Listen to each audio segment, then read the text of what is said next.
very first phrase is coming up. This simply means that something is happening soon, or it's just about to happen. Now, you probably hear this constantly on TV shows or YouTube videos when the host says, coming up next. But it's actually incredibly useful for daily life too. You might tell a coworker, hey, we have an important meeting coming up next week. Or maybe, I have my Ielts exam coming up next month. It really builds anticipation and lets your listener know that a significant event is right on the immediate horizon. Next up, we have a total classic, at the end of the day. Now, here is an absolutely crucial tip for you. This does not literally mean right before you go to bed at night. It actually means when everything is considered, or simply, in the end. It's used to state the ultimate, most important fact after a really long discussion. For example, you could say, we discussed a ton of ideas, but at the end of the day, we chose the simplest one. Or, at the end of the day, improving your English depends on consistent practice. It's just a fantastic phrase for summarizing a really complex situation. Okay, I want you to pay close attention to this one because there's a subtle but incredibly crucial difference between two tiny little words here. We have a few times versus only a few times, or just few. If you say, I visited Kyoto a few times, that little A makes it positive. It means some, you have the experience.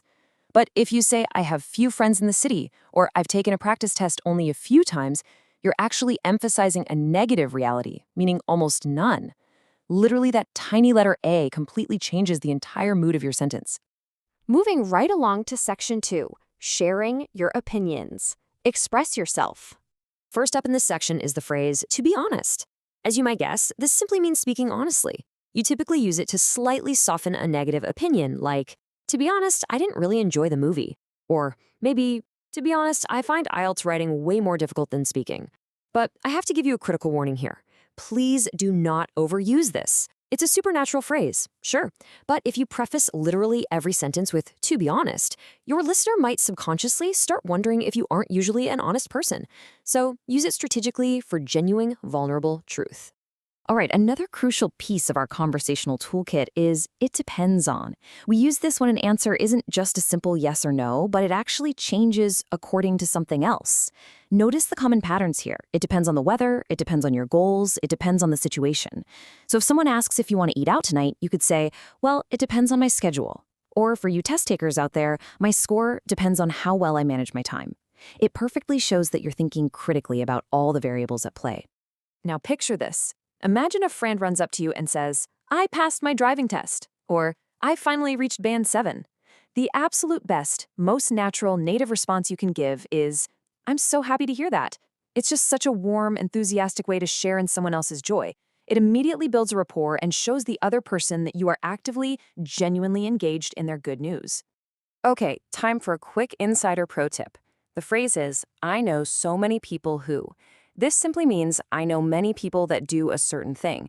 For example, I know so many people who work from home. Now, why is this so important? Because it is an absolutely excellent strategy for exams like Ielts Speaking Part 3, or honestly, any formal discussion.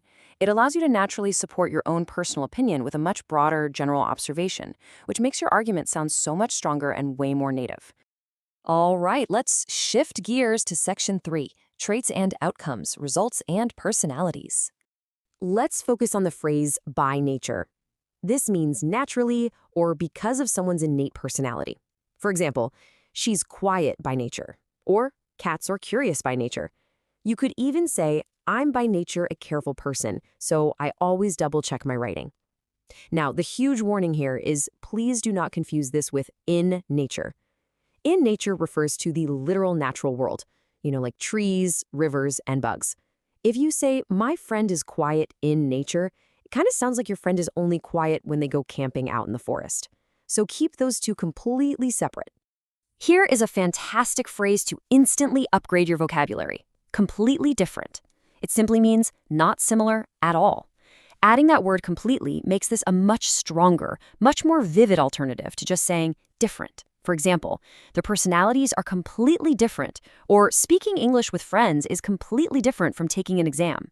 It really emphasizes a massive contrast and adds some excellent emotion to your everyday storytelling. And our final phrase in this category is more or less, which means approximately or almost. Native speakers use this constantly instead of just using the word almost. You wouldn't just say, the project is almost finished. Instead, you'd say, the project is more or less finished. Or, my English is more or less at the same level as last month. It's a really sophisticated, highly conversational way to express a rough approximation. Okay, here we are at the climax of our explainer. Section 4, the memory story phrases in action. Let's see what you actually remember. So let's put all 10 of these phrases to the test with the high-stakes story about a musician named Barnaby. I want you to keep an eye on how naturally these phrases flow together, starting with the big build-up to his event, meeting his rival, his actual performance, and of course, the final results. So, Barnaby had an important guitar competition coming up, and everyone expected him to practice. But to be honest, he spent way more time watching guitar videos than actually playing. When his teacher asked if he was ready, Barnaby just shrugged and said, "It depends on how difficult the songs are." His teacher sighed and replied, "I know so many people who say that before a competition." Notice how perfectly these opinion phrases fit into a normal conversation about preparation. As the competition finally began, Barnaby was super nervous. He had only performed a few times, so he completely lacked confidence. Then another contestant arrived who was super calm by nature, while Barnaby, well, he looked like he'd just seen a ghost. They had completely different personalities. But right before it started, Barnaby's friend whispered, "Hey, your practice has paid off." Barnaby replied, "I'm so happy to hear that," beautifully utilizing that warm, natural response, even though he was secretly terrified. Finally, it was Barnaby's turn. He made a small mistake, and then another one. But surprisingly, he totally finished strong and actually ended up in second place. His friend told him it was amazing, and Barnaby gracefully stacked two of our target phrases together. He said, "Well, at the end of the day, winning isn't everything. I had fun, learned something new, and played more or less the way I wanted." His teacher smiled and noted that this was real progress.